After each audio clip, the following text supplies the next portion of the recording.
Hello, hello. How's everybody this evening? Welcome to another Wired Live, another Wednesday night Wired session. How's everybody doing? Hope you're doing well. I got caramel in my teeth. Trying to get all the caramel out.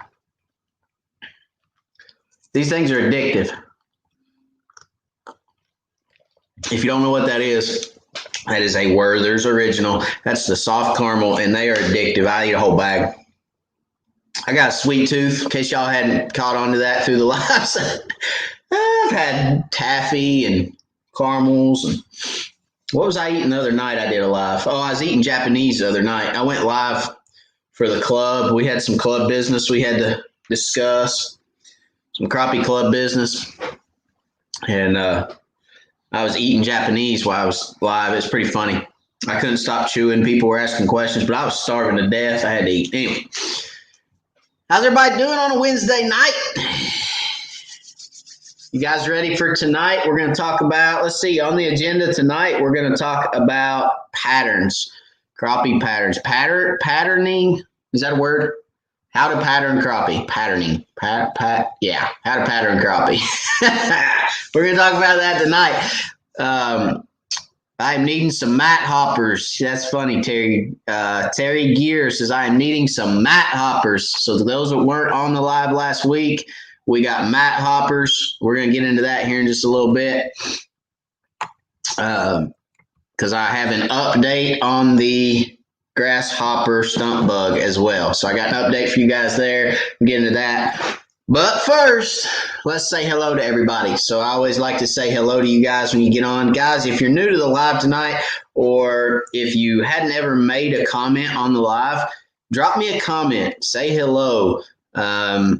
I will say hello back. All right. I like to know where you're from. So let me know where you're from, city and state. You don't have to put your address. Please don't put your address. This is a live. This is public. But drop me a city and state, where you from, where you tuning in from. I always like to say hello and know where we're reaching out to. So let's see. Who all do we have on tonight? James Hamby from Saudi Daisy, hello. Jimmy Pratt, what's going on, Jimmy? Josh Sanders, hello. Joseph Thaxton, Macon, Georgia, hello. Matthew Kofelt, down in Decatur, what's going on, Matthew? I like the name. It's a good name, good solid name, Matthew is. I like it. I'm kind of partial to it. Larry McBride from Bull Shoals, what's going on? Terry, hello. Heidi Clark, what's going on, Heidi? Let's see. Good evening, Wired fam from Macon, Georgia. Georgia Bill, what's going on? Jamie Nelson from Calvert City, Kentucky. What's going on, Jamie? Solomon Ott, hello. Ashley Coffee, what's going on? Ashley, did you send me a message that I hadn't replied to? I think I did, or you did, that I did not reply to. Anyway. Tyler Key, what's going on? Dr. Jack says, hey, what's going on, Dr. Jack? Matt S. or Mike S. Excuse me. Hello, Mr. Blake Hawk, what's going on, man? He says, hope everyone is well. Karen H. Hello from Chicago, Karen. Guys, I think Mr. Hawk is up at ACC. He's spending some time up at ACC checking out that facility up there. So thanks for joining us, Blake. Hope you're doing well up there in ACC land, home of the best green rod ever designed and made and put out, right? So, guys, we appreciate him for being here. Let's see, Daryl Quarles from Birchwood, Tennessee. What's going on, Daryl? Todd Pell, hello. Ted, hey folks, how's it going, Ted? Randall, what's going on? He said he knows his username stumps me. It always does. It always stumps me. Aaron Reck from Riceville, what's going on, man? Slab Buster, hello. Heath McDaniel, good evening. Phil Pickett, Chad Hillard. John Nelson, Ronnie Harris, all from Carrollton. Best barbecue in America in Carrollton. I say that every Wednesday, but it's the truth. William Roberts. Jody Gosaway from Oliver Springs. Hello, Jody. Jerry Tucker, Misty Martin. Hello, hello.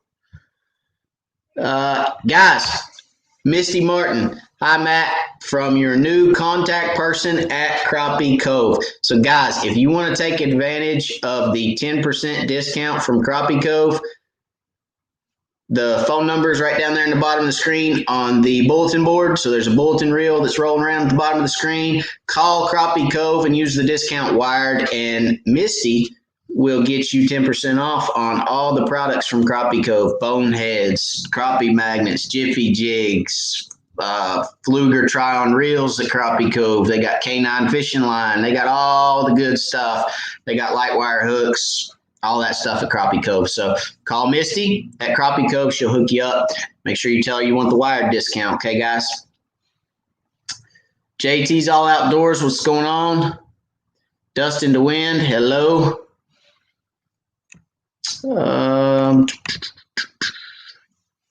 Jeffrey Michael from Rose Hill, Virginia. What's going on, Jeffrey?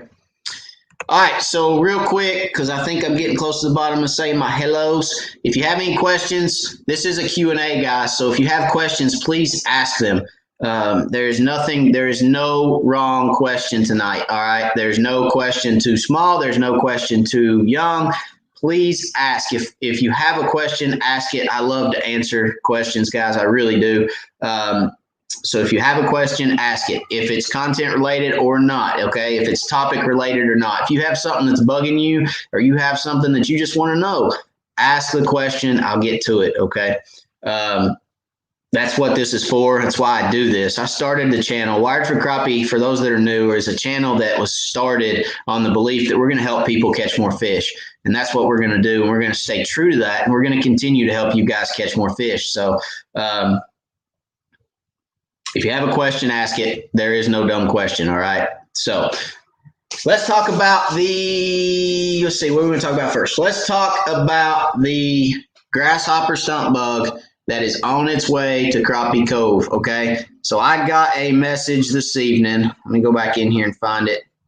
I got a message this evening that says 1,000 bags of grasshopper are headed your way. Right there it is. Boom! Look at all them bags of grasshopper. Check that out. A whole box full of grasshopper. Yeah, look at that. And there it is. Woo! So they are en route, guys. They went out today. Bonehead shipped those out to Crappie Cove today, and they should be in by the weekend, is what we're hoping. So I think the last I was told, the delivery was showing like a Friday, Saturday delivery. So keep an eye out on social media. Keep an eye out on Crappie Cove on Facebook, the website, www.crappiecove.com.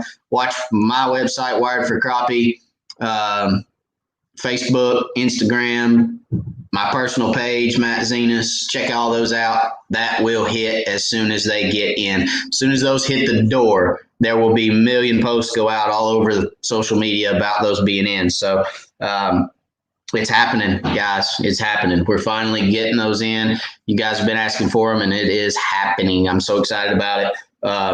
The only place you'll be able to get those is Crappie Cove. You will not be able to get those anywhere else in the country. So you cannot order them straight from Bonehead. You cannot get them anywhere else. The only place you can get that color will be from Crappie Cove. Okay, guys? So let's see.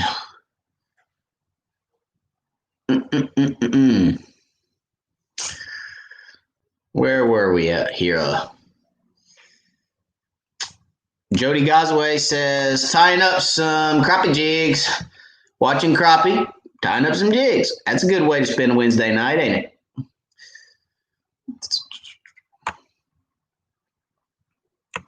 Blake says, go green or go home, guys. That's right.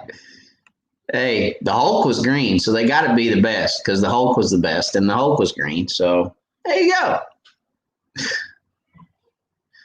Let's see.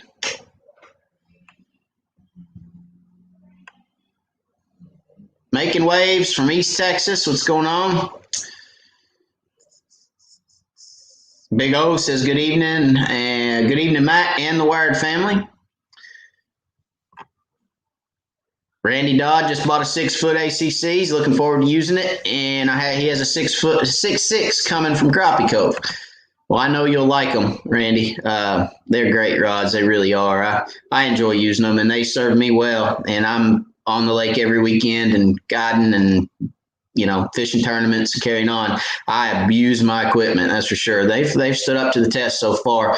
Johnny Coots from Ringgold, Georgia. Hello, sir. Dust in the wind. Was it your fuel pump on your boat?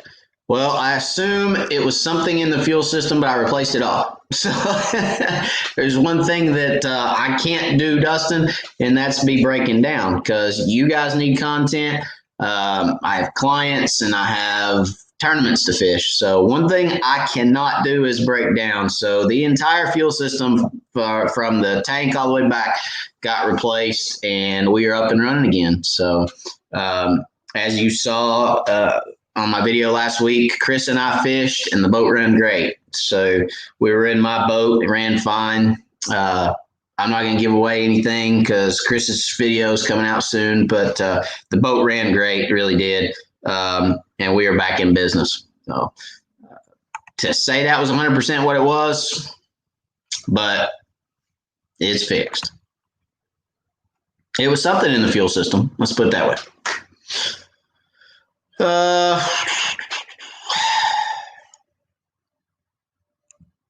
Here's a good question. Michael says, when fishing brush with a stump bug, do you hook it weedless? No, I do not.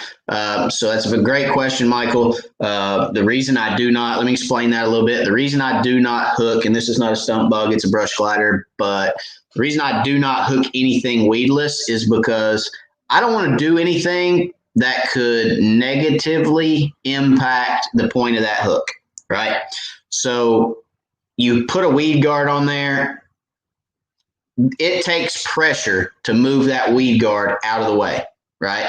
That's what it's designed for. It's designed to be resistant to some amount of pressure. So let's say I get a real finicky fish that comes up and just mouths that bait and goes to spit it out, and I try to set the hook on him, and that weed guard catches just enough to where I can't get that fish buttoned up, right? That is my fear with a weed guard, is because they're designed to withstand some amount of force so that you don't get hung. They're also going to impede your hook setting abilities to a certain extent. Now, am I saying it's the difference between night and day? No, it's not. But I don't want to do anything that could potentially negatively affect my hook set. Does that make sense? So no. Jig heads are cheap still. Now, if these little babies right here get to where they're $3 or $4 a piece, then maybe. But as long as jig heads are as cheap as they are, I will not rig them weedless. No. Craig Taylor from Coyerville, Tennessee. What's going on, Craig? Dan H. from Chicago. Hello. Heath McDaniel, Fishing Expo. Are they letting public in the show, or is it all live online? So the East Tennessee Fishing Show actually canceled. I was planning to attend that show, but they actually canceled it. So it is live online this year. Stephen Martin, hey y'all, just got my power drive, my first spot lock ready to try this thing out, and 6-foot ACC crappie stick. Ordered it 2 hours ago. I'm ecstatic. Well, that's great, Stephen. I hope you enjoy it. Let us know how it goes for you, buddy. What is the best way to keep boat and motor safe when fishing in winter? How do you keep live wells biodegradable and motor foot from freezing?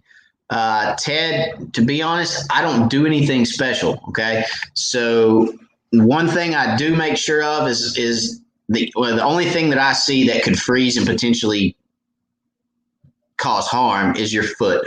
If you have any water in your foot, it could, when you take out, put your boat up, I don't know where you store your boat, but it could potentially bust your foot if you have gotten water intrusion into your lower unit oil and it freezes and then expands, You could end up with some damage to your lower unit. So that's the only thing that I caution myself on.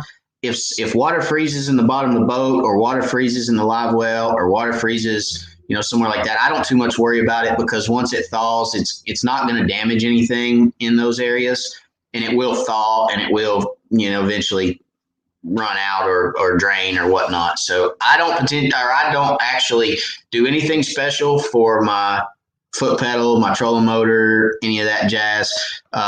Your trolling motor should be all the electronical components of your trolling motor should be in the foot and sealed. So you shouldn't have any water in those. If you do, you need to fix that anyway, because it's going to cause problems for you later. I don't keep anything else.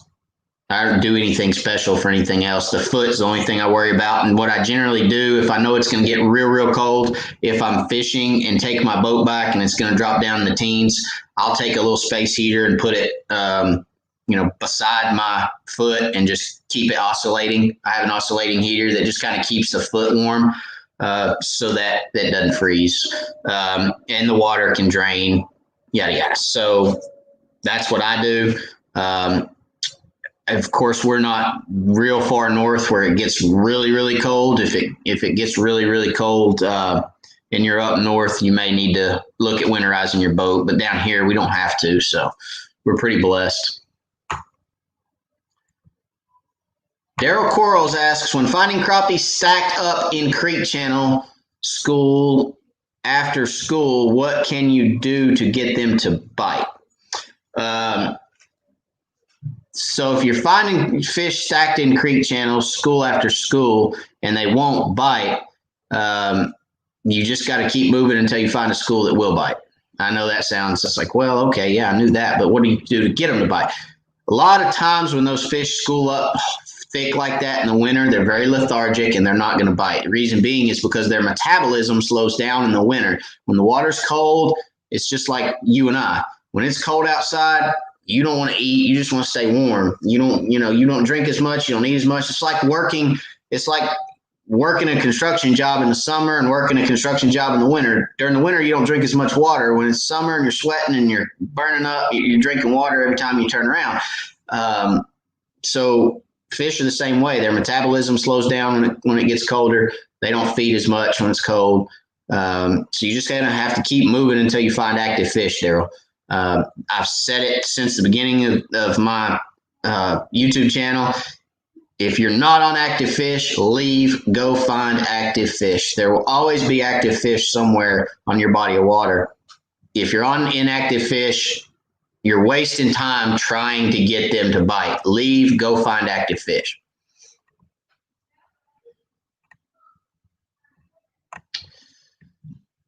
Slab Buster, hey Matt, are you going to do any long lining anymore soon? I'm fixing to start doing a lot this spring. I used to years ago. So that's a good question. So LiveScope has changed crappie fishing, guys. LiveScope has changed the way a lot of guys fish, including myself. I will do some long line trolling when the winter breaks and it starts warming up a little bit and spring kicks off. I'm going to do long lining. I'm going to do planer boards. When the season's right, I'm going to do it. So yes, to answer your question, you will see some long lining. You will see some planer boards coming up. You will not see any spider rigging, but that's just because I'm not set up for it anymore. I don't have the rod holders up front like I used to. Now they just get in the way. So probably won't see any spider rigging, but yes, long lining and planer boards, without a doubt, you will see. I love fishing that way. That's my roots. That's how I started crappie fishing, was long line trolling, and I love to do it still. So yes, you will see some of that, Slab Buster, for sure. All right, so let's talk a little bit. I'm going to get to some more. Drum King says, glad you got the boat repaired. Thank you, Drum King. What's up, DK? Glad you're with us tonight. So let's talk a little bit about the topic for this week, and that is patterning crappie. Okay, So I want you guys to kind of think of it like like steps. Okay. I want you to think of it in steps.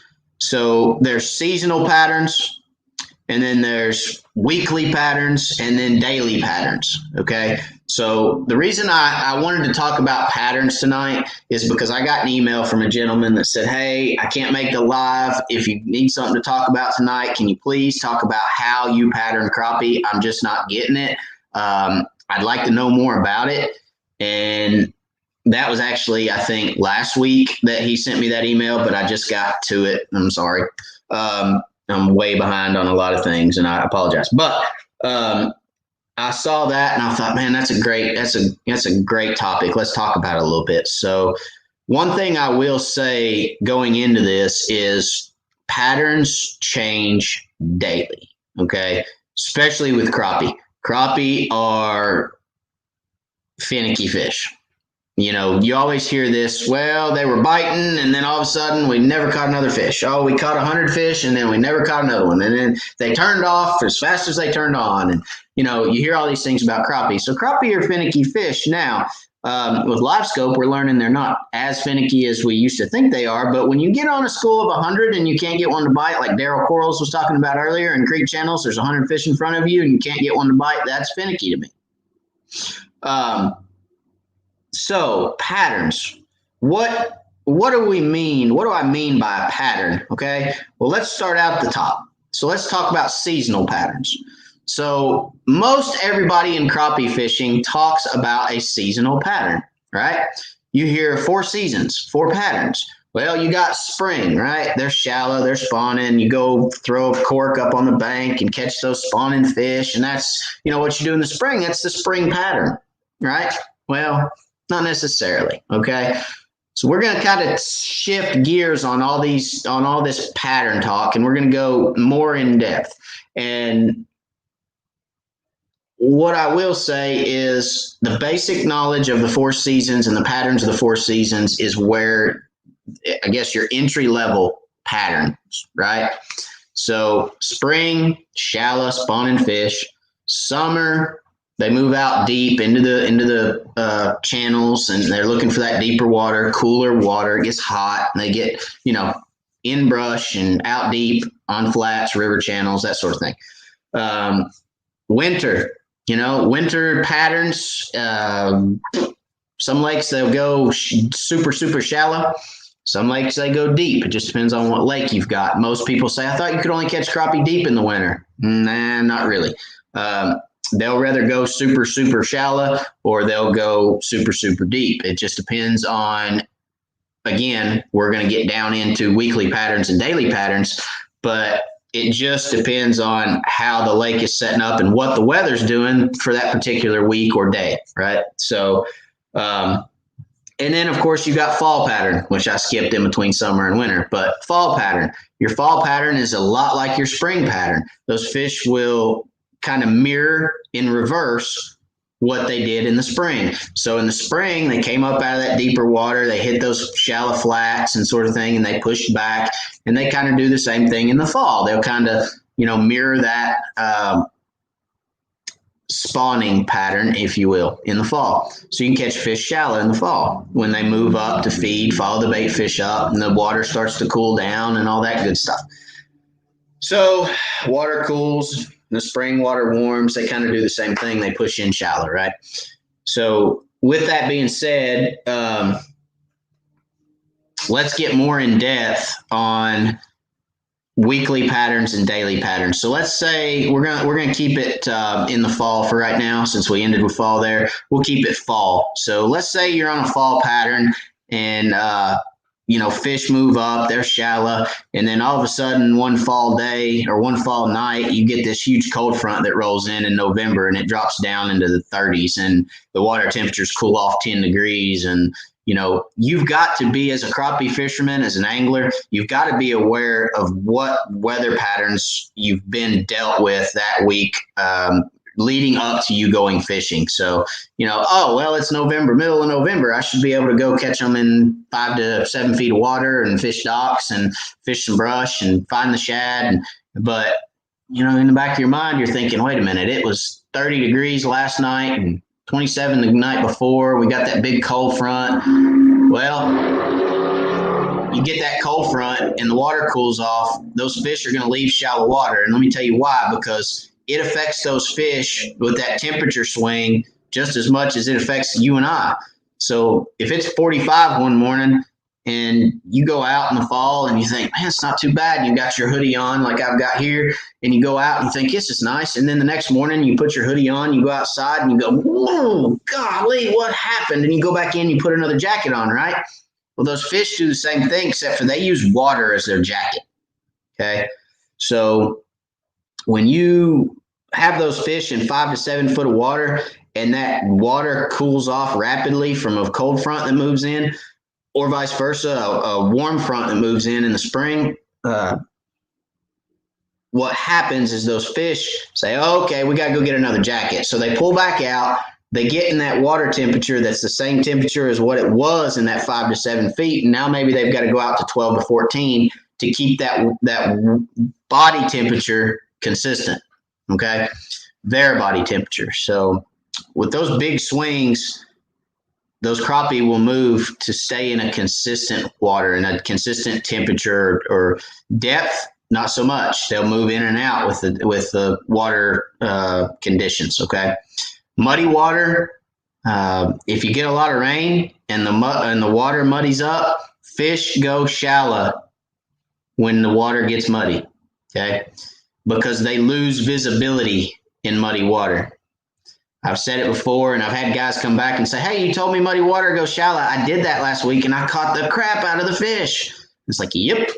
That's why you see guys that, you see other guys on YouTube, you see other guys on Facebook, and they're fishing extremely muddy lakes in the middle of summer, and they're fishing 4 and 5 foot deep and catching 2.5, 3 pound fish. You see that all the time now. It's because they're in muddy water, fishing those muddy water lakes, and those fish stay shallow because there's not as much light penetration through muddy water. And the fish, if they get muddy water and they go deep, they lose visibility. Well, to a crappie who could get eaten by some other fish, losing visibility is not good. Okay. So I kind of got off patterns a little bit, but in order to pattern the crappie, first and foremost, what season are you in? Okay. Think about what season you're in. Then ask yourself, what does my weekly pattern tell me? My weekly pattern says it's been extremely cold, or it's been extremely hot. It's been extremely wet. The lake is extremely muddy this week. And then ask yourself, what does the day hold? Okay. For the specific day you're fishing, is it sunny? Is it cloudy? Is there a cold front moving in that day? Is there a warm front moving in that day? Is there rain moving in that afternoon? Is there rain moving out the night before? You got to ask yourself these questions because they all play into what pattern you're going to fish that specific day. Okay. So once you get all that together in your head and you think, okay, this is what they do. This is what they do. This is where you should be able to locate them. Again, for scenario's sake, let's say it's spring and let's say the weather has been extremely consistent. You've got days in the 60s. You've got nights in the mid 40s to upper 40s. It's extremely consistent weather. There's been no rain. There's been no barometric pressure swings. And you say, okay, I'm going fishing tomorrow. Well, where do you start, right? So you ask yourself, okay, what's my season? What's my weekly? What's my daily? Or what's my today? The today, there's no real big changes. The weekly, there's no real big changes in the weekly. Pretty consistent for spring. So then you go back to your spring pattern. That's when you go to the lake and you say, okay, I'm going to start shallow. You start shallow, you locate fish. Okay, let's say you find fish, they're in 9 feet of water on brush. You catch some good fish. Don't go out there to 20 foot and fish the next brush pile. Ask yourself, while you're on the lake that day, ask yourself, what else do I have in this area that's in 9 feet of water? And go fish the stuff that you have in 9 feet of water. A lot of times, crappie are going to set up especially, I won't say from one end of the lake to the other, because in East Tennessee, we have miles and miles and miles and miles and miles of lake. But if you're fishing a general area, let's say you're on Chick and you're fishing Wolf Teever or Harrison Bay. Let's call it Harrison Bay. Let's say you're fishing the Harrison Bay area on Chick and you found them in 9 feet of water. You want to stay in that Harrison Bay area within 2 or 3 miles either way of Harrison Bay, and you want to stay in that 9 feet of water. Now, if you run all the way up to Dayton from Harrison Bay, and some of you guys may know where I'm talking about, some of you guys are like, I don't know where that's at. It's 25 miles up the lake. Yeah, every bit of that. 25 miles up the lake, you might not find them in 9 feet of water because you're way up in the river at that point. There could be current. There could be different situations, but for the most part, if you find those fish in a depth, you need to ask yourself while you're on the lake, what structure do I have in that same depth that I can go fish? And you need to try to run structure that's in that depth. You'd be surprised how many tournaments we've been successful in, just finding fish in a certain depth, knowing that that certain depth is holding better fish, and being able to run a milk run of brush or docks or stake beds or whatever it is, points in that depth range and stay on those consistently larger fish. So again, that's my progression when I'm trying to pattern crappie. Okay. I ask myself, what season am I in? I ask myself, what is the pattern for that season, typically, which you guys have been ingrained with over, years and years of crappie fishing, right? Spring, summer, fall, and winter. You've been ingrained with those. And then ask yourself, what does the weekly pattern tell me? And what does the daily pattern tell me? So today. And then just apply that to the day when you're fishing. And when you find the fish, stay on those fish in that depth. Now, if you don't have any more structure, let's say you find them in 9 feet and you don't have any more structure, challenge yourself to go find some more structure. It's not necessarily a bad thing just to go out to the lake, guys, and look for structure, look for new spots. I do it, and I told you guys before, I spend half my time fishing. I spend half my time looking for new spots. That's what I like to do when I'm on the lake. So going out there and finding those locations and those areas is a good thing. And you should try to do that while you're on the lake idling around, right? Side imaging, down imaging, that all plays a factor in being able to locate structure. And that's what I like to do. Let's see what you guys are saying, because I've been kind of ignoring the comments, trying to get through some content. But let's see. Got some good evenings. Virgil, Jackie, hello.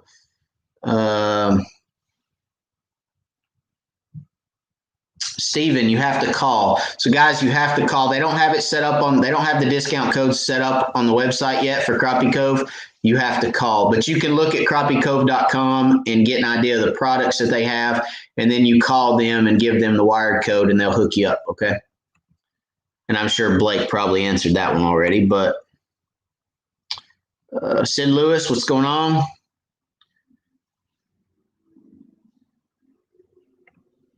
Clint says, what's a good, not too crazy expensive trolling motor battery, and what amp hour is best?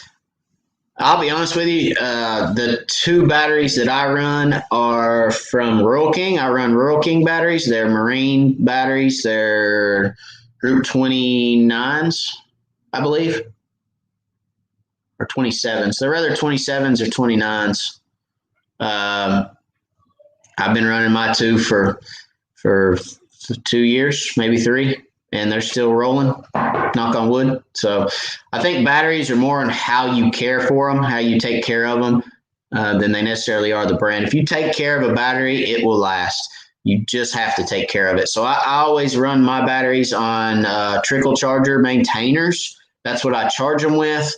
And that's what I leave them plugged up. If I'm not at the lake, like right now, I'm sitting here talking to you guys, all my boat batteries are on trickle charge maintainers as we speak, plugged in, just maintaining the charge on them. So, And I find that that gives me the longest life out of my batteries. Okay. Tom A says, listening on the way to work.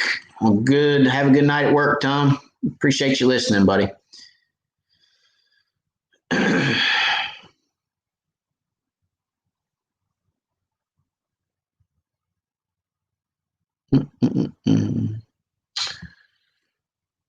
Joshua just says, just tuning in. Hope everyone is doing well. Hope you're doing well too, buddy. George says, crappie fishing is life. I just started and I love it. It's addicting. It's addicting, George. I assure you it's addicting. But it is life, that's for sure. I love it. I live, breathe, eat, sleep crappie fishing, and I absolutely love it. So congratulations for finding it. And we're glad you found it, other than another type of fishing that we won't say. Look, I used to be a bass guy. I bass fished when I was younger, but I got smart, right? I've said that before. That's a running joke. But anyway, no, I love my crappie fishing. That's all I do. So.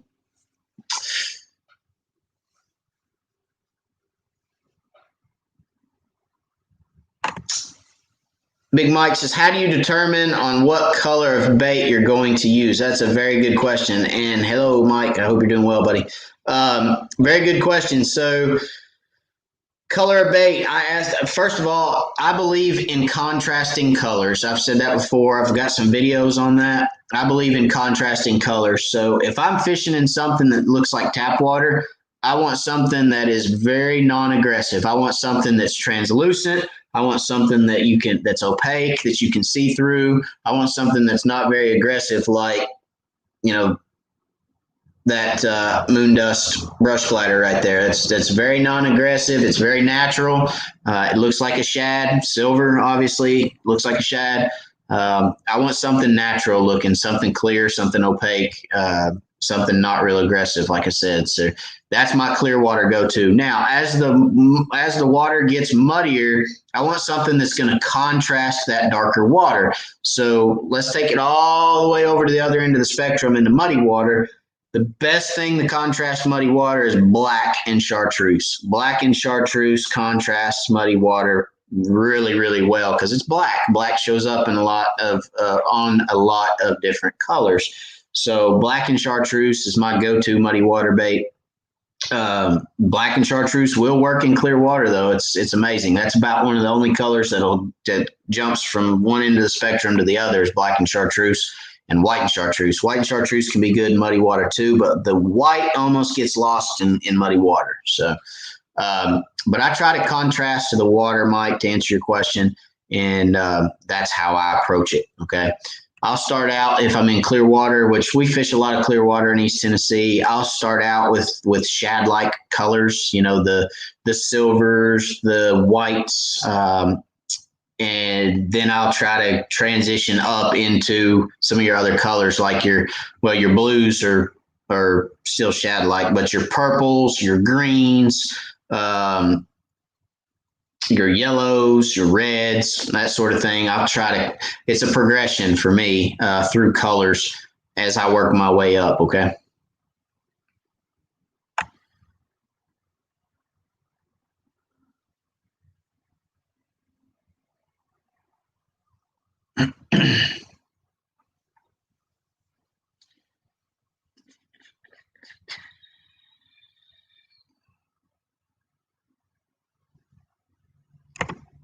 Joseph Thaxton says, 94 on, only 34 likes. Hit that like button. Yeah, guys, if y'all don't care while you're here, smash that like button for me.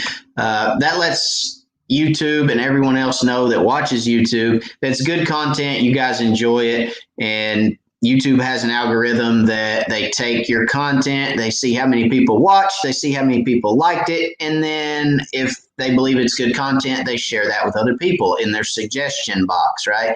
So smash that like button for me, please, before you leave. I appreciate it. If you like the content. If you don't like the content, don't smash the not like button. That's the one thing. You can smash the like, don't smash the dislike. I'm just kidding, but hit that like button for us, please. Thank you, Joseph. I appreciate it, buddy. Uncle Bill, he says, hey, Matt, how you doing? Doing well. Talking about a little crappie fishing.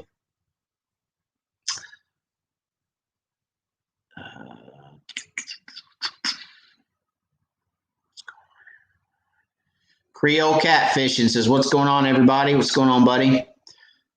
David says he's late. Better late than never.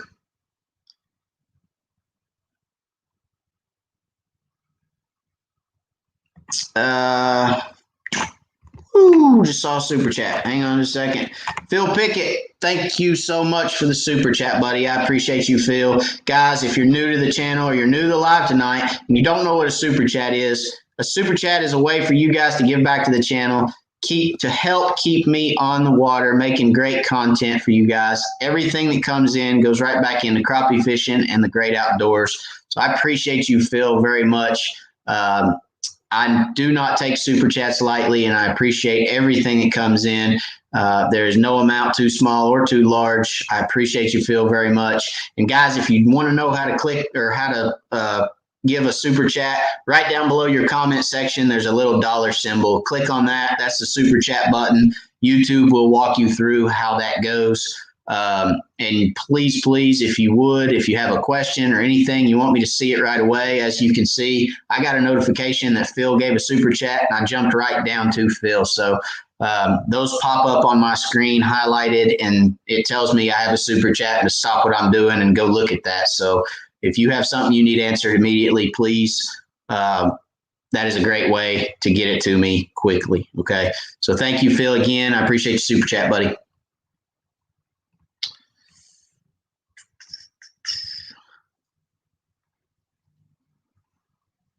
Let's see. And I am way behind. And I'm going to try to get caught up. Kind of. Michael says, if we purchase a guide package, who picks the lake do you got on Douglas? Yes, I got on Douglas, and the client picks the lake, okay? I will add my suggestions for you guys that don't know I do run a guide service. You can look at the rates and everything at www.wiredforcrappie.com. So wiredforcrappie.com, that's where all my information's at. Also, that's where all my merchandise is at. So if you guys want some Wired for Crappie merch, shirts, hats, beanies, hoodies, cups, right? It's all at wiredforcrappie.com. You can check that out there, as along with my rates for the guide service. So the way I do my guide service, Michael, is if you purchase a guide trip, when you do that online, you put all your information in, I contact you, okay? When I contact you, I give my suggestions as to where I believe is the best fishing at the moment. But if somebody says, no, Douglas is my home lake, that's all I care about. I know you're catching a lot of fish on Loudon, but I don't want to go there. I want to go to Douglas. Then sure, we'll go there. We will catch fish. I have a fish catch guarantee. If we don't catch fish, you get your money back. So I have a fish catch guarantee, and we have a really, really good time on those trips. Anybody that's been on one would tell you we have a lot of fun, and it's very informative, just like the lives are. And we have a lot of fun, catch a lot of fish. So hang on just a second. Tom A, see another super chat. Thank you, Tom, for the super chat. First and foremost, I appreciate you, buddy. Now waiting to go into work. SWPA, Southwest Pennsylvania. We have ice now. Pattern for ice out. Can't wait for soft water. Yeah. Okay. That was a lot. But thank you for the super chat again. Have a good night at work. And I can't wait for you to get soft water again as well. Because I can only imagine if my lakes froze up, I would be upset. If I couldn't go fishing for as long as you guys can't go fishing, I would be ready to go crazy by the time the water got soft again. So thank you for the super chat, buddy. I appreciate you very much. Now let me go back and find my spot again, because I know it's up here somewhere, because I am way behind. All right.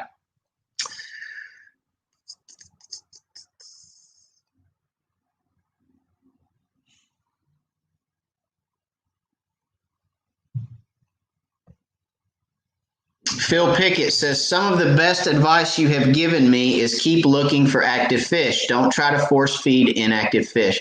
My catch rate has gone up so much just from that great advice. Thanks. Well, Phil, that makes me extremely, extremely happy to hear, buddy. I appreciate you letting me know that. It means a lot to me, guys, that you guys can take some of the things that I ramble on about and apply them to your crappie fishing and just become a better crappie fisherman or an angler. That's why I started this for. That's why I'm here. And Phil, thank you for letting me know. I'm glad that has helped. And heck yeah, man, keep catching them, keep busting fish. That's awesome. That really is awesome. And I'm so super excited to hear it. Let's see.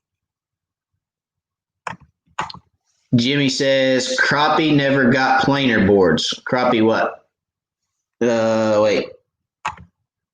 Crappie Cove never got planer boards. Yeah, so Crappie Cove will have some planer boards. I hooked them up with one of the guys here in East Tennessee that does the planer boards, but because of everything that's happened this year, he's had a hard time getting materials for his boards. So he's trying to get some material in so he can get them made, so he can get them up here. Eventually, there will be planer boards, okay? But right now, he's extremely behind, and he's trying to work out of a hole. So, but there will be, hopefully before spring, there will be planer boards, okay, Jimmy?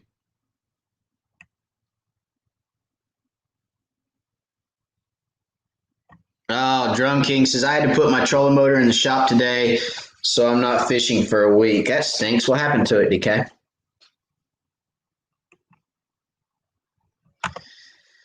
Aaron, what's your fave all-time colors? Well, this one.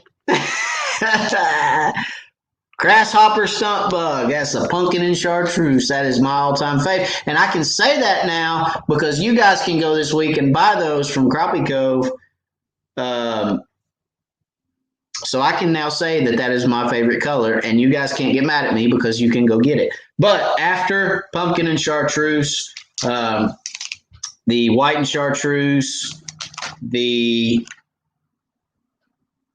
moon dust, okay, the black and chartreuse right there, blue and chartreuse, purple and chartreuse. There's a purple and chartreuse.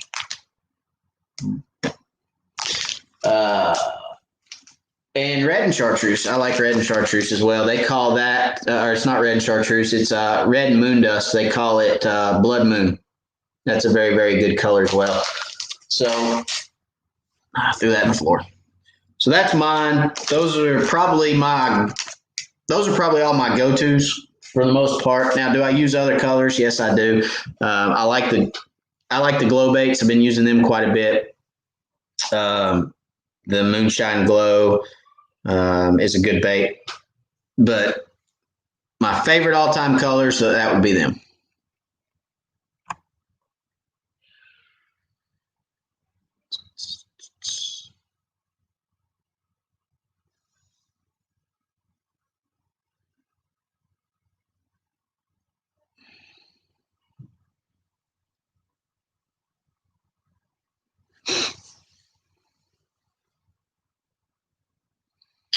Let's see, guys. I'm trying to catch up. Sorry.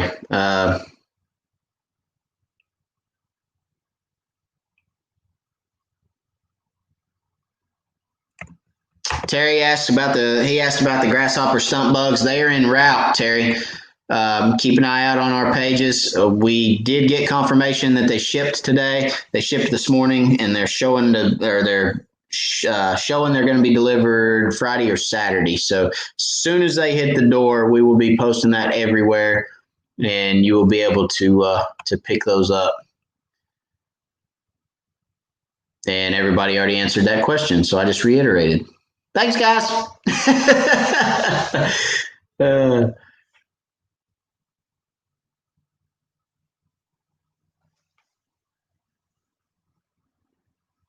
All right.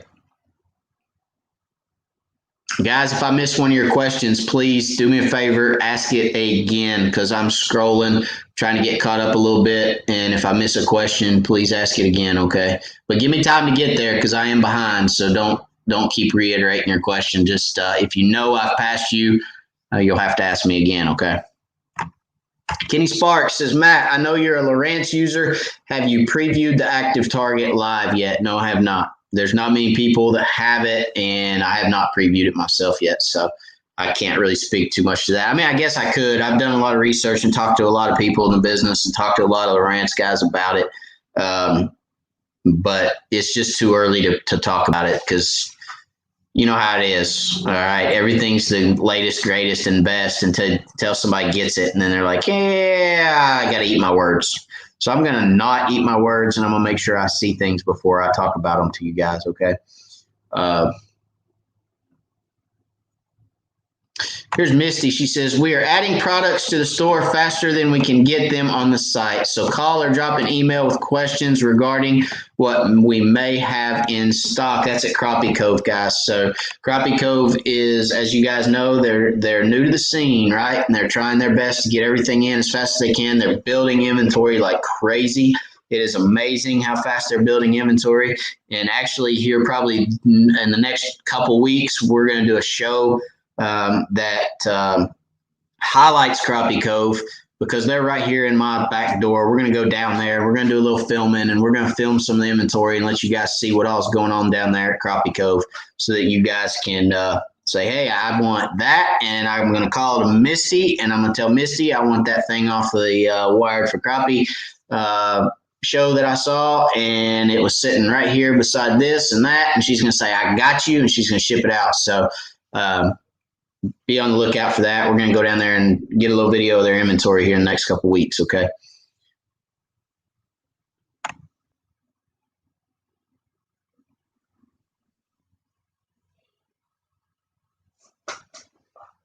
Let's see. Ronnie Harris says, Matt, on the brush glider, have you split the tail and fished it that way yet? And thumbs up if y'all like info. So yes, Ronnie, I have split the tail. Actually, this one is actually split. So I have split the tail. For those of you that have not seen that before, there's actually a pressed line that Bonehead presses in the middle of that tail where it's not perforated, but it's pressed to where you can rip it cleanly. And it's really not even ripping it. It's just basically pulling it apart where you can pull it apart cleanly. I have fished it like that, and I catch just as many fish on it as I do with it full. So I haven't really seen a change, Ronnie. I haven't seen a negative change. Let's put it that way. So Larry asks, what color would you use at night under the lights with murky to clear water? Black and chartreuse every time. I would use that or a glow bait. So black and chartreuse, black at night, believe it or not, black at night is killer.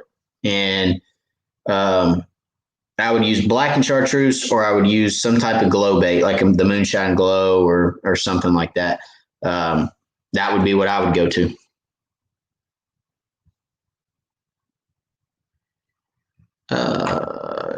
Solomon Ott says, do you use extra weight when you THR? What's that mean, Solomon?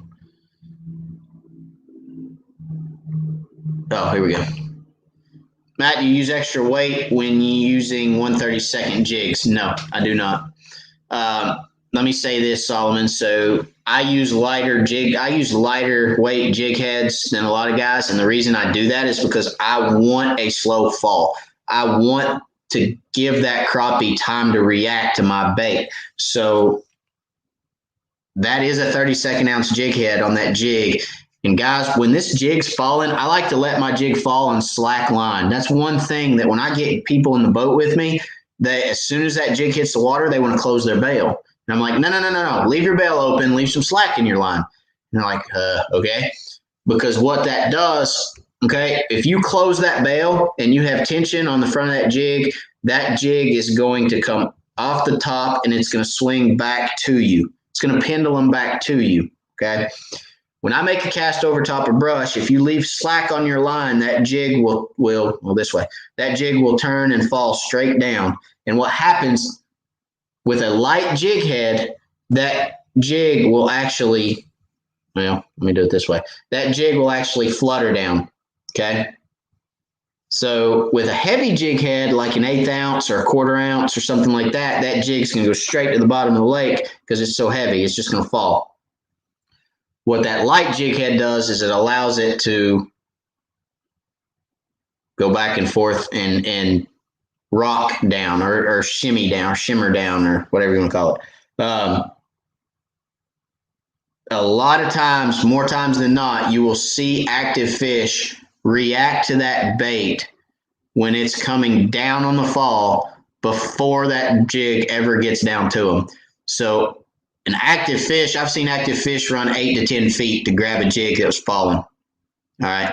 So I like to use the lightest jig head I can so that it falls and gives the appearance of a dying shad, right? So a dying shad is going to rock back and forth in the water column as it falls. It's not going to fall straight to the bottom. So I like to have a natural fall for me. That's why I use a 30-second. That's why I do not add weight to it, okay?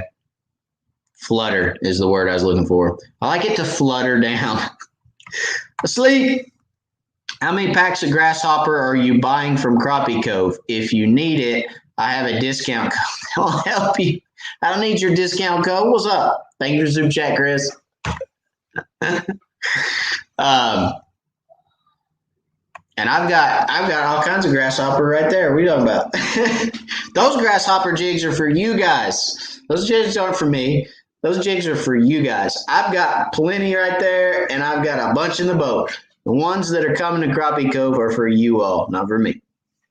Chris is being greedy. See, Chris is being greedy, guys. He's trying to take all the jigs for himself. I'm going to get a text message. I already know I'm going to get a text message. He's going to send me a text message. Watch. I bet he will. Let's see here.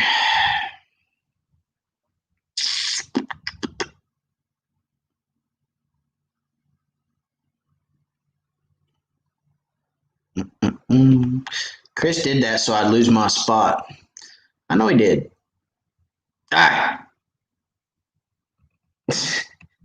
See, look, Blake, I need about 800 packs sent to me, please. See, I told you he's trying to keep them all for himself, guys. Guys, y'all better go buy them before he does, because Chris is trying to hoard them up. Chris is a hoarder.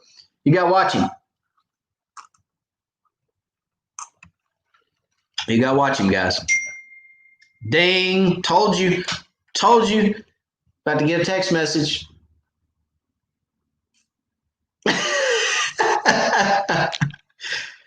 Chris told me to tell you guys I already gave him some, but he's telling a story.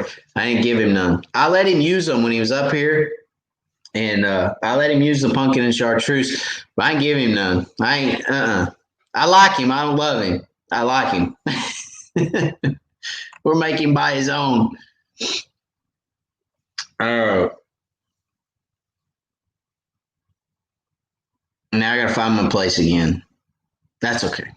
We'll find it.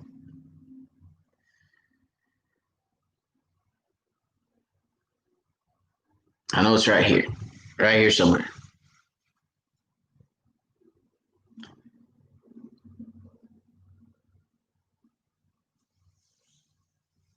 Heidi says, not before she gets hers, Chris. Chris said he'll give Heidi one. Listen, Heidi's my manager, okay? Heidi's getting them from me. We done established this. This has already been decided, Chris. Sorry, you weren't here last week. Should have been here.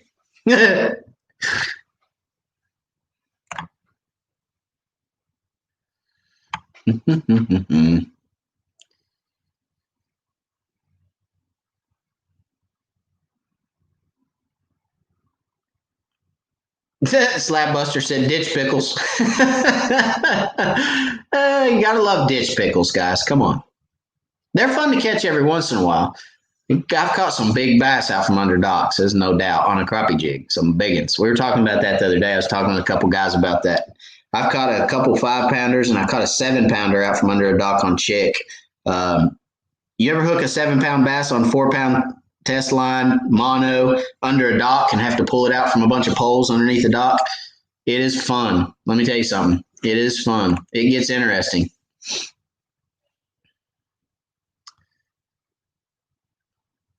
Let's see.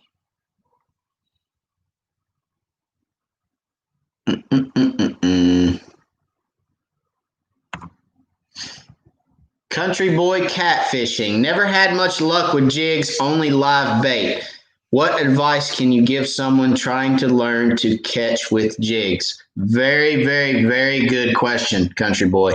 So I'm going to call you country for the sake of this conversation, but um, the best advice I can give someone that has said that exact same thing you just said. Okay, let's put it up there again. Never had much luck with jigs, only live bait. What advice can you give someone trying to learn to catch with jigs? The best advice I can give anyone that asks that question is stop taking live bait. You have to set your mind to fishing with a jig. If you use live bait as your crutch, you will never take the time to learn to catch them on a jig. You just won't. If you always take live bait and it's there readily accessible for you, and you throw into a brush pile and can't catch one on a jig, you're going to go to live bait, right? So the first thing you have to do is tell yourself, it's mental. Tell yourself, I will not take live bait to the lake. I will make myself catch them on a jig, or I won't catch any fish. And if you go out and you have a couple days of not catching any fish, stick with it. You just have to figure out speed and working a jig. You have to figure those things out. At what speed do you need to move a jig, and what kind of action do the fish want that particular day? Do they want it hopping? Do they want it swimming? Do they want it sitting still? Those are all things that play into how those fish want that jig, and that goes into patterning fish. So if you're trying to pattern fish and you're out there on the lake and you're swimming a jig and you're not getting bit, and then you just think to yourself, what else can I do? And you drop a jig down beside the boat and it's sitting there and you're thinking, man, I'm getting exhausted. Boom, you get a bite. Guess what? You just learned something. They want it sitting still. Set it still, put it in front of those fish, set it still, catch your fish. You always have to be trying to adapt with a jig. With a minnow, it's that simple. You cast it out there, the minnow does its thing, you get a bite, you reel a fish in. It's simple, right? With a jig, you're trying to make something that's not realistic look realistic to the fish. So you've got to ask yourself, is it winter? If it's winter, the shad probably aren't moving around as much. They're lethargic. They're slower. They're moving slower. They're lethargic. They're, a slower presentation. Is it summer? The water temps are 75 degrees and shad are running around the lake so fast that they're jumping out of the water and, doing backflips like dolphins. Crank that baby. Throw it down there, put it down there in front of that brush pile and let her rip. Tater chip, catch you a fish, move on. These are all things that you got to be thinking about while you're on the water with a jig, okay? But the biggest thing, catfish, is, or I said I was going to call you country. Biggest thing, country, is put it in your mind that you're only going to fish with a jig and leave the minnows at home. If you take them, you're going to use them as a crutch every time. You just got to set your mind to it. Crappie like jigs move in different ways. The 3 ways I found that they like it the most, okay? 3 different techniques. You got swimming.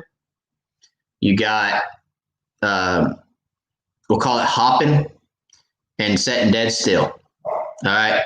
So you're rather swimming a jig, bomb, you're just working it, just 1, 2, 3, letting it sink, 1, 2, 3, letting it sink. I work in 3s most of the time. When I'm reeling, I like to crank it 3 times, 1, 2, 3, and let it stop and let it fall. Every time you turn that reel, guys, keep this in mind. Every time you turn that reel 1 revolution, that jig raises in the water column, okay? Especially when you're using a light jig. When you're using a 32nd or 16th, if you have LiveScope, you know this. Every time you turn the handle on that reel, that jig raises, and you'd be surprised how much that jig will raise in 1 turn of the reel. It's feet, it's not inches. When you spin that reel, that jig will raise feet, okay? So you have to be aware of that. That's why I reel, pause, because I like to have that up and then fall, and then up, and then fall. So you just have to experiment, country, with your different techniques, your different retrieves until you find what the fish want. And you'll be successful on a jig.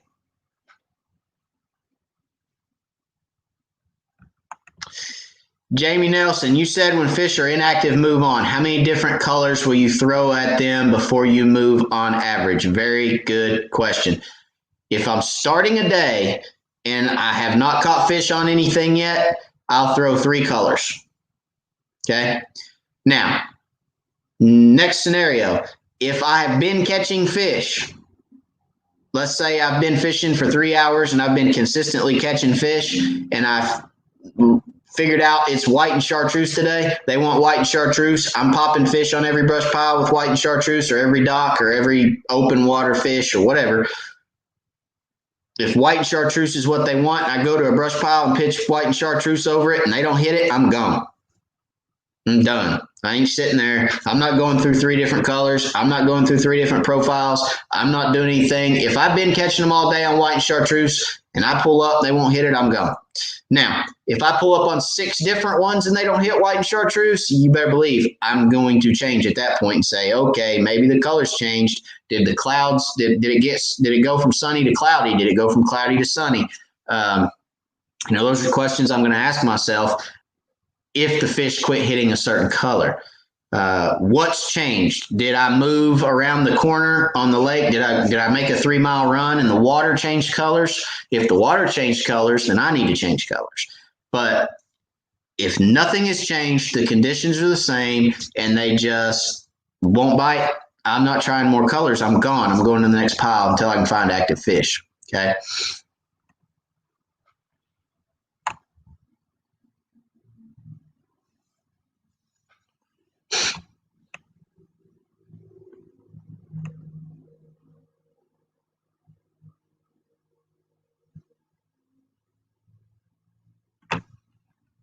Heidi, that's a good question. So Heidi says, Matt, how is the plans for your dream office shed?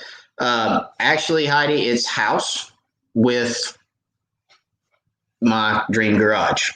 So thank you for asking, Heidi. It's going good. It's going real well. So we're still in a little bit of the planning stage. Hadn't kicked anything off yet, hence why I hadn't really done anything as far as filming it yet, because we're still trying to get everything, all the permits and everything for it, and get going. So as soon as we get going, you guys will start seeing some of that. I'm super excited, super excited. The more I think about it, the more antsy I get, and I wish everything would hurry up, but nothing today happens fast.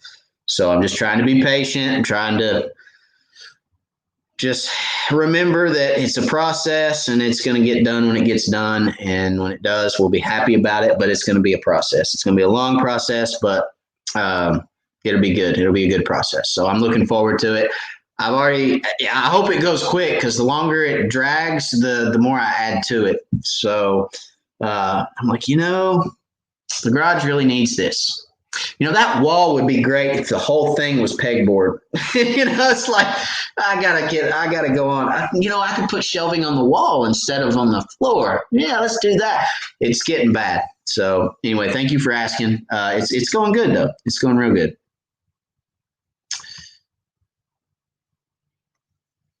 All right.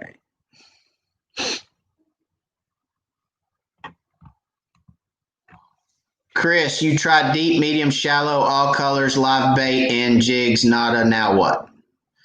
Okay. Let's get back into pattern a little bit. So let's take this and go back into pattern. Okay. Let's see. How do I want to approach it?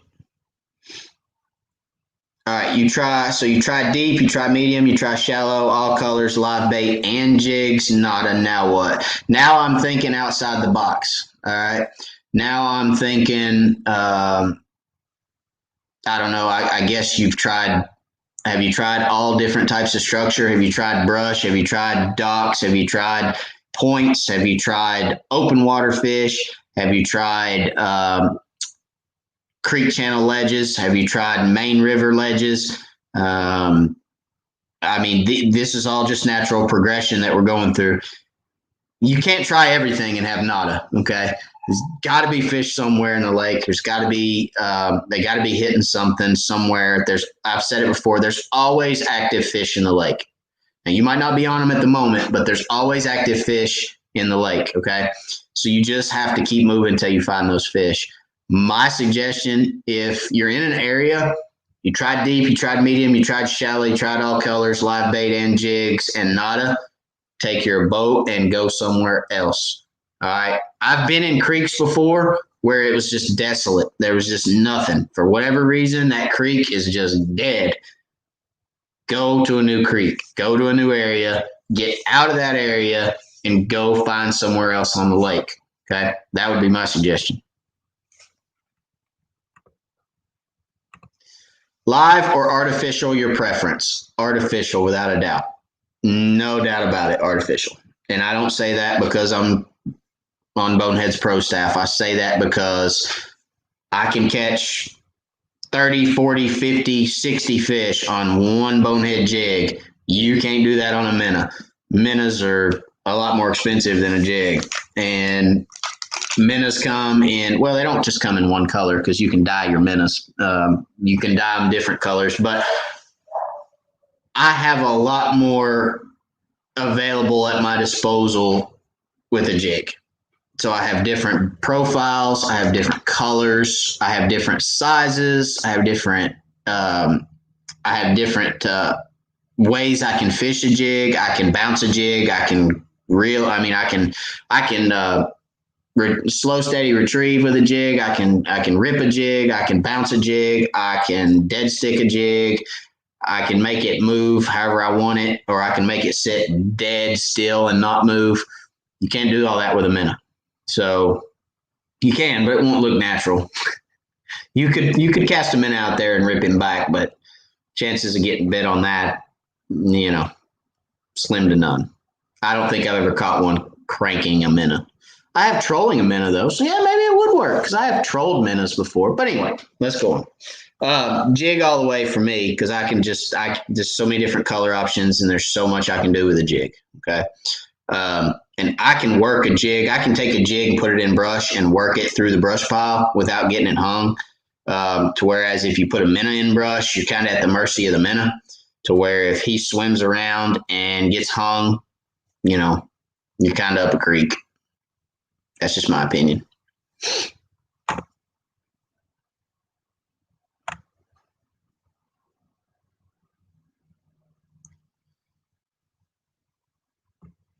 Chris says, are we sure that Crappie Cove will get enough grasshopper stump bugs for the high demand coming?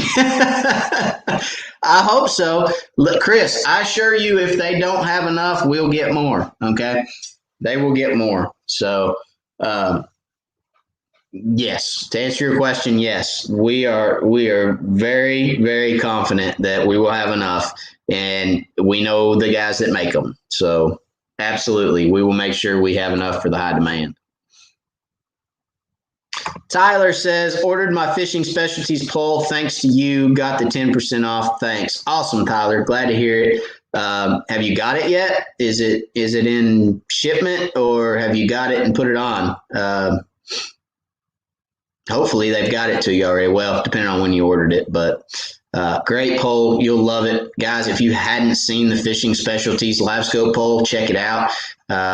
It is a great, great, great tool. And there are a lot of poles on the market. There are a lot of good poles on the market. But for those of you who have seen the Fishing Specialties pole and myself, I've used it. I believe in it, and I love it. It's lightweight. It's easy to stow and deploy. It's just all around a really good quality product. Is it simplistic? Yeah, it's simplistic, and that's what makes it so daggum great. There's no gears. There's no wires. There's no outside of the transducer wire, but there's no gears, there's no wires, there's no fooling with it. There's no, untighten this screw, roll this, tighten that screw, none of that. You pick it up, you set it in the holder and you fish. It's easy to move from side to side. You pick it up, you put it on the other side, you set it down. There's not a lot of poles out there that can do that be ambidextrous on both sides of the boat in a matter of that quick. So it's a very, very good quality product. It is simplistic, but that's what makes it great. And I love it. So hopefully you will too, Tyler. Chris Carter says, what's up from Ohio? What's up, Chris?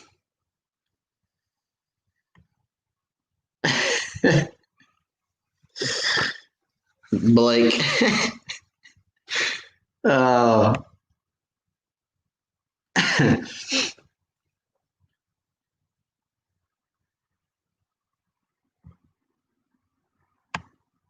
Jake from Florida. What's going on, Jake?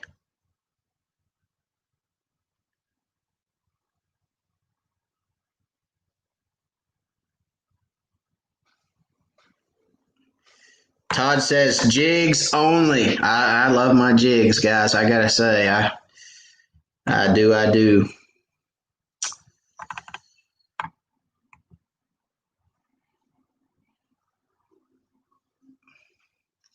Yeah, Dustin, I think you're joking around with this, but it's true. I mean, getting rid of live is like losing your pacifier. Got to be done, but not easy. So I'm gonna kind of take that away from the old baby thing, but it's truth. It's tough sometimes, right?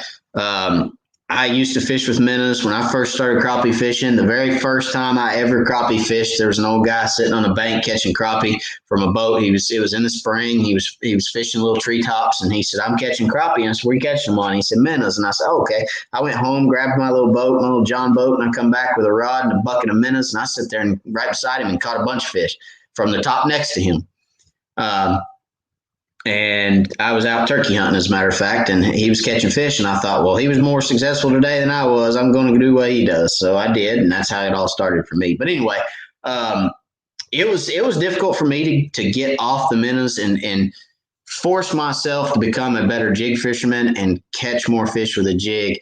Now I feel like I can compete with a jig, or I can compete with a minnow and catch 1-to-1 or maybe even 2-to-1 to a minnow, because I can catch two fish and have two fish in the boat before you get another minnow put on the hook a lot of times. So it just takes time, but you can do it. You all can do it. If you solely fish with minnows and want to become a jig fisherman, just make yourself do it. The fish will hit it. The fish will eat the jig. Okay, you find the right bait for your lake, you find the right color for your water, and the fish will hit it. Crappie are opportunistic eaters. If they have something in front of them, if they're active and they have something swim by, they will eat it. Okay, so just force yourself to do it and build your confidence. Confidence is key, guys. If you're confident in something, it works, and all you have to do is force yourself to become confident. Okay.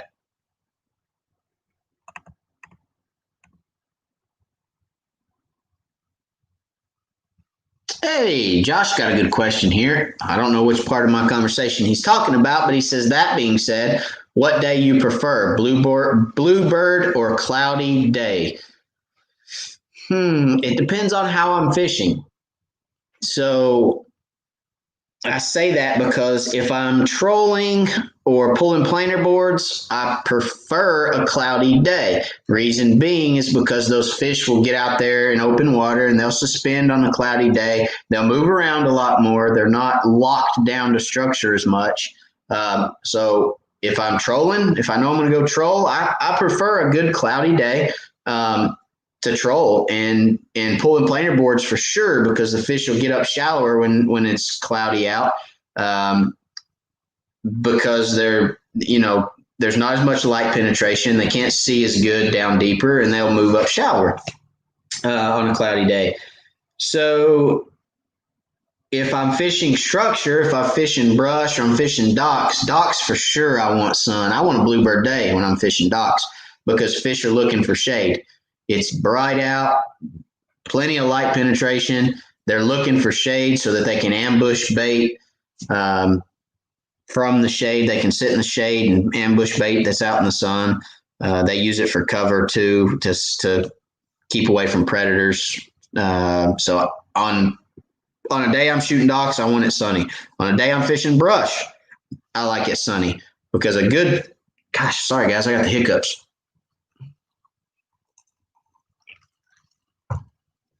on a good sunny day, it will push fish to brush. Okay. So a good sunny day, again, they're looking for shade. They're looking for concealment. The sun and the bright bluebird day will push them to brush piles. A lot of people say they don't like fishing bluebird days, and I'll tell you why. They don't fish tight enough to cover. A lot of guys don't want to fish in and under cover because you lose a lot of jigs, but you can fish in and under cover and catch a lot of fish on bluebird days. Okay.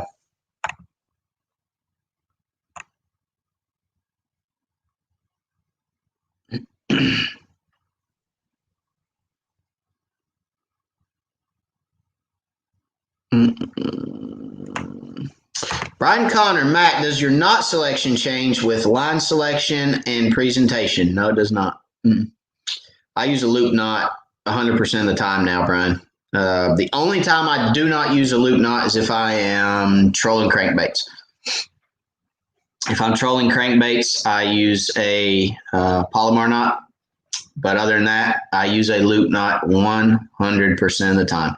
I cast a loop knot. I shoot docks with a loop knot. I vertical jig with a loop knot. I cast brush with a loop knot. I do everything with a loop knot.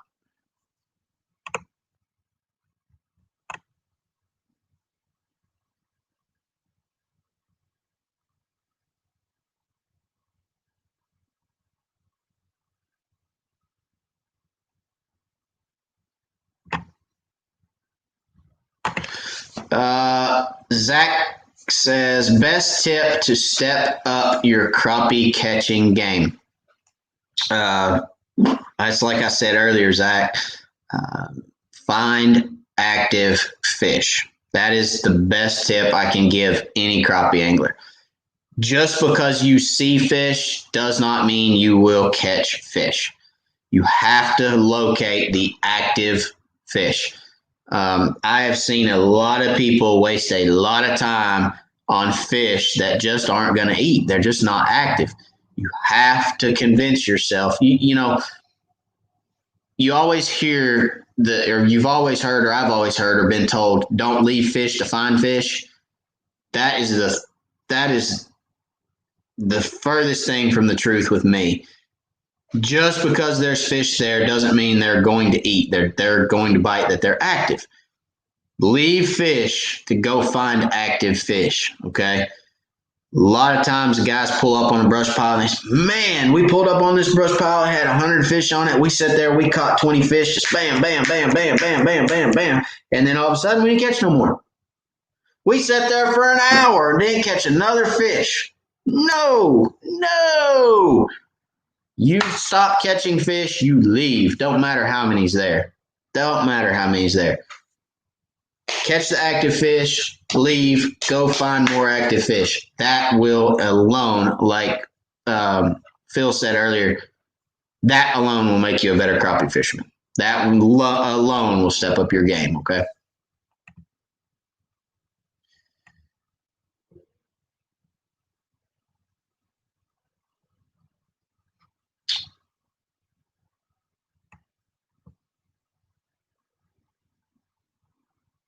Josh Sanders says, haven't checked to see if Crappie Academy is full, but if y'all want more in-depth info, check Crappie Cove's website, sign up for Matt's class, in-person and online seats available. So guys, thank you, Josh, if you guys have not seen or did not hear last week or any other week that Crappie Cove is allowing me to come in and speak at Crappie Cove in person. We're going to teach 4 classes this year.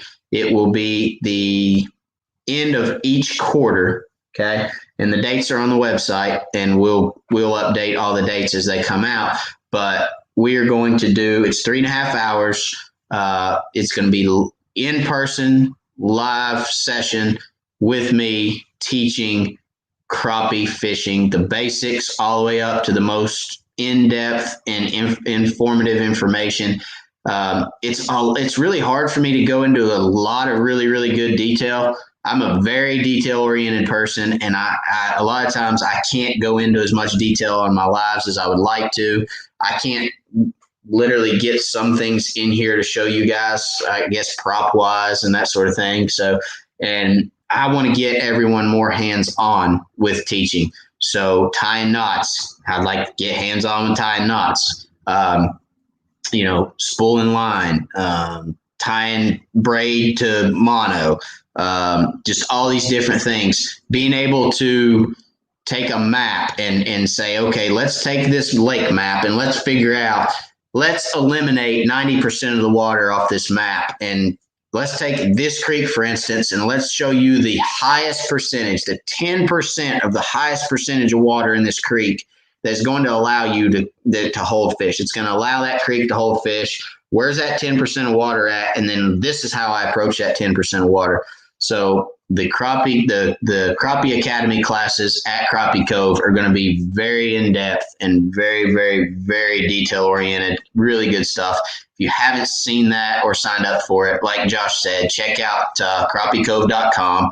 The class is on there. You can sign up or register for that online. And I'm looking forward to it. I'm looking forward to teaching the classes and really, really getting in depth and hands-on with you guys. I'm looking forward to meeting a lot of you guys and just sitting down face to face and going through a lot of really good stuff. Okay, a lot of good content. So thank you to Crappie Cove for hosting that. Appreciate it very much. I look forward to it. It's going to be a blast. So let's see.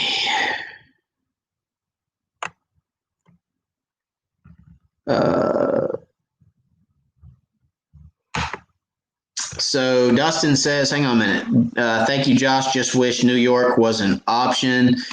Josh says, Dustin, I know it will focus on East Tennessee and this region lakes more, but I'm sure the principles can be applied to more than just our lakes. Hang on just a second. Let me stop right here. So if you're not from East Tennessee, let me tell you, the stuff we're going to go over in these classes is not specific to East Tennessee. Now, am I an East Tennessee angler? Yes, I live in East Tennessee. Do I fish outside East Tennessee? Yes, I do. I've been to South Carolina, North Carolina, Georgia, Alabama, Florida. I've been all over the place, okay? So these principles that we're going to go over in these classes apply to any and all bodies of water. It is not just going to be how to catch them in East Tennessee, okay? A lot of the principles we go over on Wednesday nights and in these classes are going to be, you're going to be able to take them back to your lake. You're going to be able to apply them to your lake, and you're going to be able to find crappie on your body of water. So no, Dustin, I know we're not in New York, but I assure you, buddy, you will be able to take some of these principles and apply them to your lake. Okay.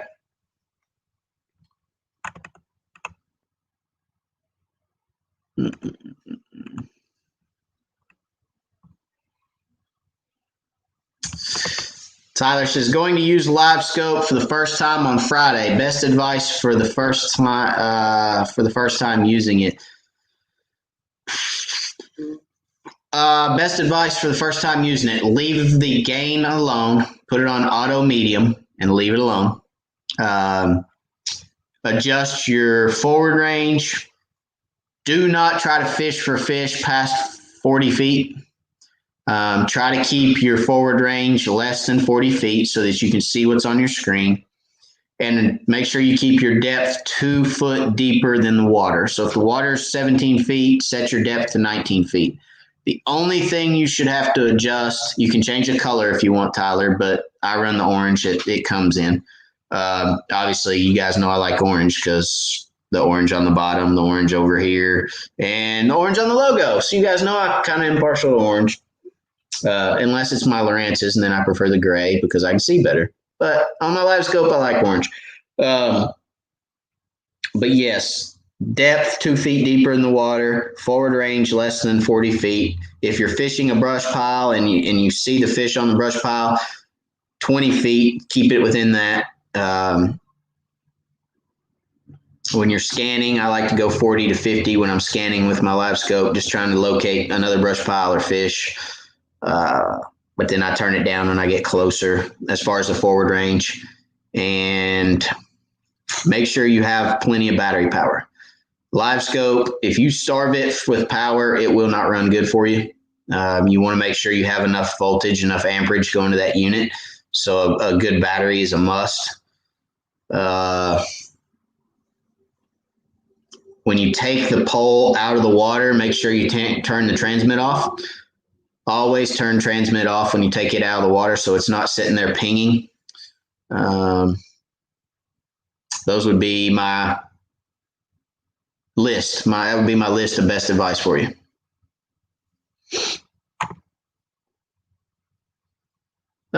They were not active. Christian says they were not active on a deeper brush pile last weekend. Does that mean I should avoid all deeper brush piles and look for different structure? No, it does not. So the thing I will say, Christian, is they were there, right? So if you see fish, that means there's fish in that depth. That group of fish just wasn't active. So you won half the battle. You found the fish. Now you just have to continue to look for structure in that depth and find active fish. Now, if you look at 20 brush piles that have fish on them in that depth and they're not active, then yes, I would probably look for some shallower brush to see if there's more active fish on shallower brush. But if you find fish in a certain depth range, chances are is you're going to find them in that depth range across that area of lake. You just have to find the ones that are active. Okay. Blake says, good night, all. Fishing Wren Lake tomorrow and need my old man sleep. Have a great night. And grasshoppers are coming. See you, Blake. Thanks for being here, buddy. Have a good night. Good luck on Wren tomorrow.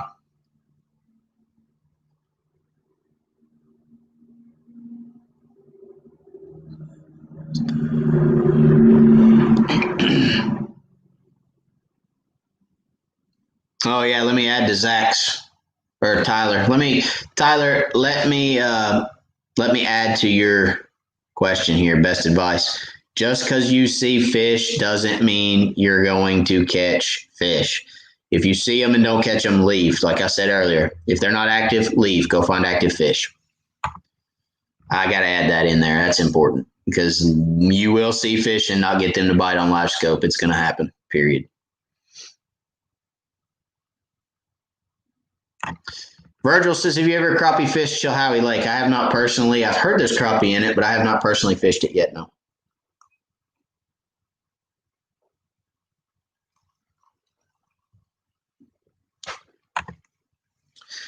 Georgia Bill, what amp hour battery do you use on your LiveScope?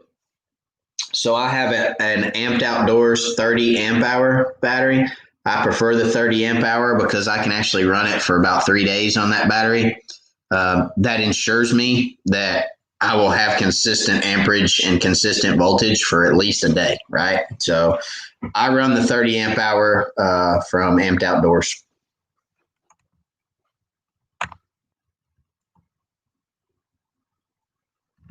Christian. Yeah, here's a good question. So I keep saying find active fish. What determines active?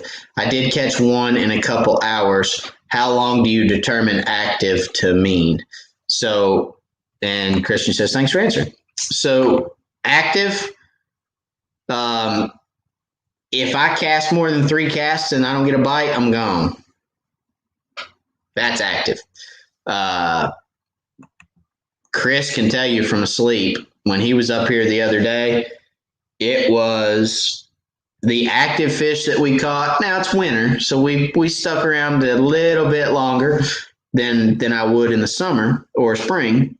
But if you are on crappie, Christian, and if you cast on the fish, now if you pull up on a spot and you see crappie right there or right here, and you cast over here, then yeah, of course, you're not going to catch a fish. But if you see crappie right here, you cast right here, you're watching your LiveScope, or even if you don't have LiveScope, if you know you put a bait on those fish and they don't bite, they're not active. Gone. An active fish will hit a jig, like I said, and it will move. An active fish will move feet to hit a jig when he's hungry. If he sees it, he will move, okay? So if you don't get bit quickly, then leave. I definitely wouldn't stay 4 hours. No, I'm talking minutes, okay?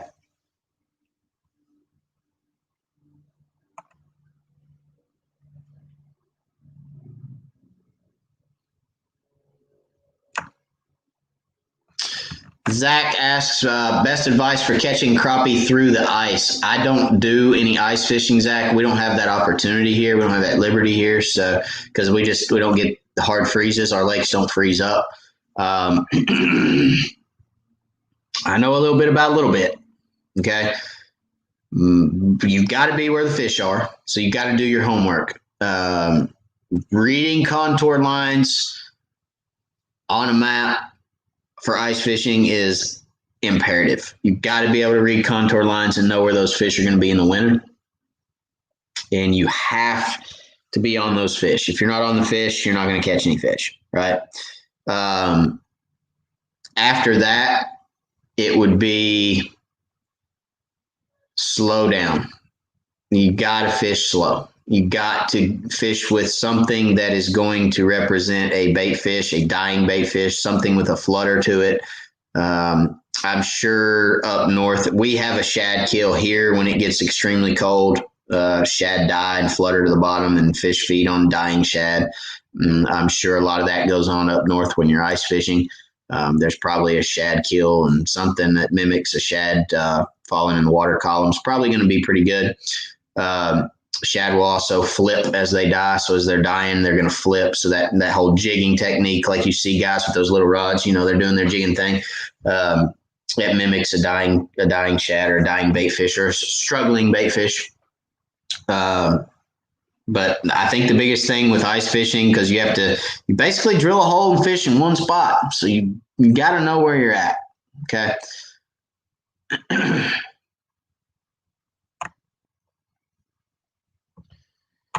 Heath, you ever use a green underwater light night fishing? Yes, I have. As you guys know, I have young kids, and if I night fish, my kids keep me up all day the next day, and I don't get any sleep for like 2 days straight, and that's no bueno for me. So I don't do a whole lot of night fishing anymore, but yes, I have. I fished around green lights, and my gosh, I've got the hiccups and driving me crazy.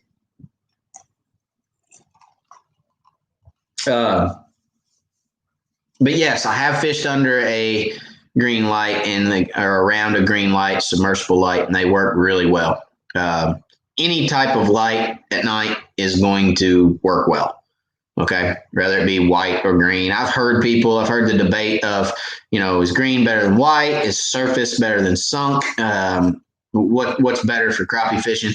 I think a mixture of both is good. I think if you only have floating lights, you can still catch crappie. If you only have submersible lights, you can still catch crappie. Just depends on what you like. These submersible lights, I think, are better for bugs. They don't attract as many bugs. So I've heard. And the floating lights, like I said, attract a little bit more bugs. But anyway, yes, they are good, and I have used them, and you will catch fish around them.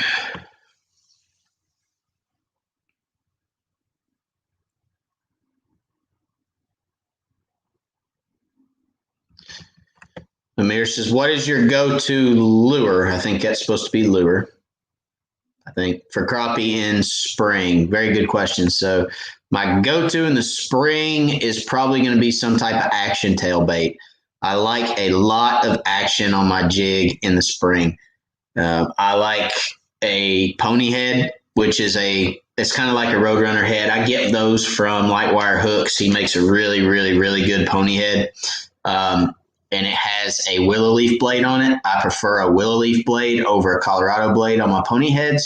And I like something with an action tail, something with a curly tail, something with a paddle tail, something that's got a lot of action. It's throwing off a lot of action, aggravates the fish, get a reaction strike out of what is already active spawning fish, right? So that's my go-to lure in the spring.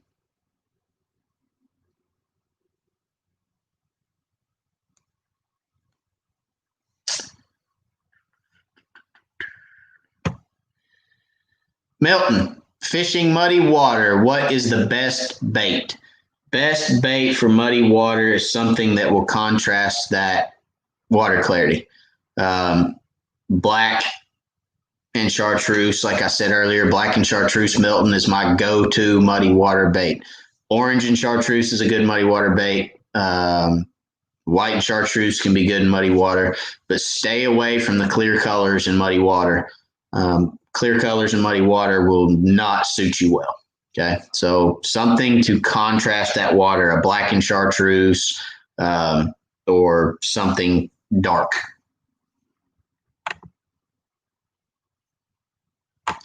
All right, guys, looks like we got to the bottom of our comments. I appreciate all you guys for watching. We're going to call it tonight. I hope everybody got their questions answered. I hope that helps. I hope, the pattern thing, like we talked about earlier, just to reiterate, think to yourself, what season am I in? What's the weather been like this week?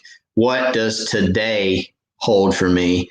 And then approach that lake in that nature, with that mindset of what the weather's done, what the water temperatures have done, and what season am I in. That's how I approach the lake.